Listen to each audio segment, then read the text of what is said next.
पिछले 24 घंटे में बीएलएफ यानी कि बलूच लिबरेशन फ्रंट, जो कि बीएलए की जोड़ीदार बोलिए, दोस्ती नहीं बहुत अच्छी जोड़ीदार, उसने कई हमले किए पाकिस्तान पर। नाज़रीन इकराम, इस वक्त पाकिस्तान के लिए बहुत से महाज खुले हुए हैं। पाकिस्तान की अफवाज के लिए बहुत से चैलेंजेस हैं और पूरी पाकिस्तानी कौम के लिए ही मुख्तलिफ महाजों पर मुख्तलिफ चैलेंजेस का सामना है। सिक्योरिटी की बात करें तो भारत की तरफ से अभी भी किसी भी तरह के बुज़दिलाना वार का ख़तरा मौजूद है। बीएलए और टीटीपी अब ये जिस तरह से एक्टिव होते जा रहे हैं, ये इंतहाई तशवीशनाक है। अब बाज़ाब्ता तौर पर खुली जंग की राह हमवार हो चुकी है। पाकिस्तान की चौकी पर बड़ा हमला हुआ है, हमारे साइड पर बड़ी शहादतों की तलात है और ये बात वाज़ेह है कि पाकिस्तान को एक सीरियस वुल्नरेबिलिटी है, मीनिंगफुल वुल्नरेबिलिटी है, शगाफ है उनके एयर डिफेंस सिस्टम के अंदर। ये ना चीज़ पाकिस्तानी ओरिजिन का मुईद पीरज़ादा यही चीज़ उर्दू में कह दे तो ये काफिर भी है, ये बूदी का यार भी है, ये गद्दार भी है, इसको रॉ ने ख़रीदा भी हुआ है। इसको एक अमेरिकन प्रोफेसर ये सब कुछ कहे तो मुझे पता उसका क्या होगा। इसको फर्स्ट क्लास बिजनेस का टिकट भी मिलेगा, इसको नेशनल डिफेंस यूनिवर्सिटी में बुलाया भी जाएगा, इसके आगे पीछे 10 लोग इसकी खिदमत करने के लिए लड़के लड़कियां लगे हुए होंगे, इसके जूते साफ कर रहे होंगे, इसको sir sir sir sir sir sir करके बुला रहे होंगे, इसके साथ VIP गाड़ियां चल रही होंगी। अमेरिका के बगैर रह ही नहीं सकते, वो तो वेंटिलेटर है हमारा, हम घुटनों पे आ जाएंगे अगर अमेरिका ने कोई कदम उठा लिया। ऐसे भी अगर करेंगे तो फिर कहां से हम बराबरी की सतह पे ताल्लुकात मेंटेन करेंगे? देखें कि beggars can't be choosers, please understand that. हमें अपनी कौम का पेट पालना है, खुदा की कसम खा के कह रहा हूं। सर, पिछले 20 साल से आप पाकिस्तानी कौम को वार्न कर रहे हैं कि इंडिया की तरफ से एक बहुत शदीद जंग पाकिस्तान पे इम्पोज की जाएगी, एक कन्वेंशनल वॉर हमें लड़नी पड़ेगी। और लोग ये कहते थे कि ये 2 न्यूक्लियर आर्म्ड कंट्रीज़ कभी भी कॉन्फ्लिक्ट में नहीं गई, तो ये पॉसिबिलिटी नहीं है, थ्योरी ऑफ डिटरेंस और वो सारा कुछ। फिर हमने ये देखा कि एक्चुअली पहलगाम वाला वाक़या हुआ और बिल्कुल वाज़े नज़र आ रहा था कि इंडिया पाकिस्तान पे हमला करने वाला है। तब भी पाकिस्तान के अंदर हमारे कुछ डिफेंस एनालिस्ट, इवन मेरे साथ ये हुआ था कि एक टॉक शो में मैं था 6 मई को, और एक डिफेंस एनालिस्ट वहाँ पे कह रहे थे इंडिया कभी भी हमला नहीं करेगा पाकिस्तान पे क्योंकि वहाँ पे IPL हो रही है। और फिर जब रात को उनके मिसाइल्स आए तो ये साहब ट्वीट भी कर रहे थे कि मेरे घर के ऊपर से मिसाइल गुजर रहा है। अभी भी जब इंडिया ने 10 मई वाला वाक़या पाकिस्तान ने जवाब दिया, उसके बाद से वाज़े नज़र आ रहा है जियोपॉलिटिकल जो अंडरस्टैंडिंग है रीजन की, जो इंडिया पे प्रेशर है, जो इंटरनेशनल प्रेशर है, जो वेपन इंडस्ट्री का इंडिया पे प्रेशर है कि हमारी रिस्पेक्ट थोड़ी बहुत हमें बचा के रेपुटेशन सैल्वेज करके दे, मोदी के ऊपर जो प्रेशर है, जो BJP के अंदर एक सिविल वॉर हो रही है, वाज़े नज़र आ रहा है कि इंडिया एक और मिस एडवेंचर करेगा। लेकिन पाकिस्तान में अभी भी कुछ डिफेंस एनालिस्ट और जो so called international relation expert हैं वो कहते हैं इंडिया हमला नहीं करेगा, या करेगा भी तो अगले 4-5 साल बाद करेगा। How do you see it? जब आप एक फैशिस्ट आइडियोलॉजी की बात करते हैं तो उस वक्त कोल्ड कैलकुलेटेड लॉजिक नहीं काम कर रही होती। आपने उसको हिस्टोरिकल कॉन्टेक्स्ट में, उसको रिलीजियस कॉन्टेक्स्ट में देखना होता है। आपने ये देखना होता है कि आप एक बावले कुत्ते से डील कर रहे हैं, जो आपकी कोई लॉजिक और कोई आर्गुमेंट उस पर साबित नहीं होती।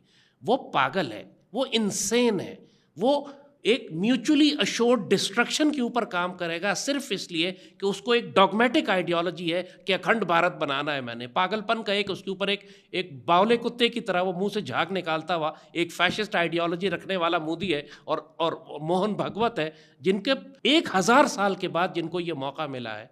1500 साल से तो 1000-1500 साल से तो मुसलमानों से मार खा खा के ये जलील होते रहे। फिर मुसलमान भी गए तो अंग्रेज़ आ गए, अंग्रेज़ों के बाद पहली मर्तबा हिंदुओं की हुकूमत आई, और हिंदुओं में भी BJP की हुकूमत पिछले 20 साल 25 साल में पहली दफ़ा आई है। 2007 और 8 में आपको याद होगा कि मैंने टेलीविज़न पर हिंदू ज़ायनिज़्म की टर्म इस्तेमाल की थी। हिंदू ज़ायनिस्ट वो एक नई टर्म थी, दुनिया में उससे पहले इस्तेमाल नहीं होती थी, लोगों ने बहुत मजाक उड़ाया। 2008 में मैंने कहा था कि BJP RSS और मोदी जो है वो पावर में आ रही है, कम से कम उस मोदी के पावर में आने से 5-6 साल पहले। And people were very shocked and surprised again at that time कि आप क्या बात कर रहे हैं। 2014 के बाद अब फिर पूरी दुनिया ने देखा कि ये मोदी और RSS और अखंड भारत और ये हिंदू राष्ट्र बनाने की इनकी आइडियोलॉजी, अब ये सारे बावले कुत्ते आ गए। भारत के अंदर मुसलमानों की भी ज़िंदगी अजाब की हुई और कश्मीर और पाकिस्तान के ख़िलाफ़ भी इन्होंने जंग करनी ही करनी थी। जब आप एक ऐसी आइडियोलॉजी से डील कर रहे होते हैं जो 1000 साल की ज़िल्लत अपने साथ लेकर आ रही हो, तो फिर आप उसको कोल्ड मिलिट्री लॉजिक पर कैलकुलेट नहीं कर सकते। आपने उसकी मिथोलॉजी में, आपने उसकी हिस्ट्री में, हिस्टोरिकल कॉन्टेक्स्ट में, सोशल कॉन्टेक्स्ट में, आपने उसके अपने माइंडसेट में कि कितने डिरेंज्ड हैं, कितने पागल हैं, इंदिरा गांधी भी हिंदू थी, इंदिरा गांधी ने भी मशरक़ी पाकिस्तान तोड़ा, इंदिरा गांधी भी 1000 साल की जिल्लत अपने साथ लेकर बैठी थी। मशरक़ी पाकिस्तान टूटा तो उसका वो फेमस जुमला था कि हमने 1000 साल गुलामी को बे ऑफ बंगाल में गर्क कर दिया। जलील ये सारे होते हैं इस बात से, ये सबको इन्फीरियोरिटी कॉम्प्लेक्स है इस बात का कि मुसलमानों ने 1000 साल इनको कुत्ते की तरह नीचे जलील करके रखा था। तो ये, लेकिन बीजेपी वाले जो हैं they are Congress on steroids, जिसे अगर आप कहें तो आइडियोलॉजी वही है उनकी। पाकिस्तान को बीजेपी ने नहीं तोड़ा था, पाकिस्तान को कांग्रेस ने तोड़ा था, लेकिन बीजेपी वाले दे आर ऑन स्टीरॉइड। ये ज़्यादा पागल है, और इनका ये पागलपन जो है ये अल्लाह के फजल से हमारे काम आ जाएगा। हमारे काम इसलिए आ जाएगा कि जैसे हमने कहा ना कि हम मुसलमान कौम और ख़ास तौर पर पाकिस्तानी कौम जो है वो कभी भी तैयारी नहीं करते जब तक तूफ़ान सर पे ना आ जाए, जब तक गोले और रॉकेट्स और मिसाइल्स और ड्रोन्स हमारे शहरों में ना गिरना शुरू हो जाए, उस वक्त तक ये उठते नहीं हैं, यकीन नहीं करते कि हाँ आप दुरुस्त कह रहे थे। और अभी भी यही 20 साल, जैसे आपने कहा 2007 से मैं मीडिया पे हूँ, एक ही अजान दिए जा रहा हूँ। लोगों ने तो मुझे ग़ज़वा हिंद और भारत, आप ग़ज़वा हिंद ना माने इसको, आपको इंडिया के साथ एक फाइनल कॉन्फ्लिक्ट तो करना ही है। 2007 और 8 में हमने कहा था कि आखिरी लड़ाई भारत के साथ, तुम अगर कश्मीर की ज़मीन पर नहीं लड़ते हो, कश्मीर के मुसलमानों के लिए नहीं लड़ते हो, तो कश्मीर के पानी और दरियाओं के लिए तो तुम्हें लड़ना ही पड़ेगा। इंडिया के पास कैपेसिटी नहीं थी कि वो हमारे दरिया रोक सके, इसलिए उसने इंडस वाटर ट्रीटी को चलने दिया था। लेकिन जब उसके पास कैपेसिटी आ गई, एक मिलिटरीली अपने आप को उसने इतना स्ट्रांग कर लिया कि अपनी धमकी को वो बैक कर सका। उसने ये समझा कि जो मैं धमकी दे रहा हूँ उसके मुकाबले पे मैं फौजी ताकत लाकर भी खड़ी कर सकता हूँ। और दूसरा, उसने इंफ्रास्ट्रक्चर इतना बिल्ड कर लिया कि वो हमारे दरियाओं का पानी वाकई रोकने के काबिल हो गया, जो पिछले 60 साल से वो इस काबिल नहीं था। तो अब लाजमी बात है कि जब मोदी ने ये एडवेंचर किया, और इस एडवेंचर से भी पहले बिल्कुल आखिरी 2-3 महीने में तो हम बिल्कुल ही रेड फ्लैग लेके खड़े हुए थे कि अब तो ये बिल्कुल ही आने वाला है। और जो पिछले 20 साल से ये तैयारी कर रहा था, जिस किस्म की डिप्लॉयमेंट थी, जिस किस्म की वेपन एक्विजिशन थी, जिस किस्म की ट्रेनिंग थी, और सबसे बढ़कर जिस किस्म का रिटोरिक था, जो नैरेटिव ये बिल्ड कर रहे थे, बिल्कुल वाज़ेह बात थी कि किसी भी लम्हे कोई भी फॉल्स फ्लैग करके ये पाकिस्तान में दाखिल हो जाएंगे।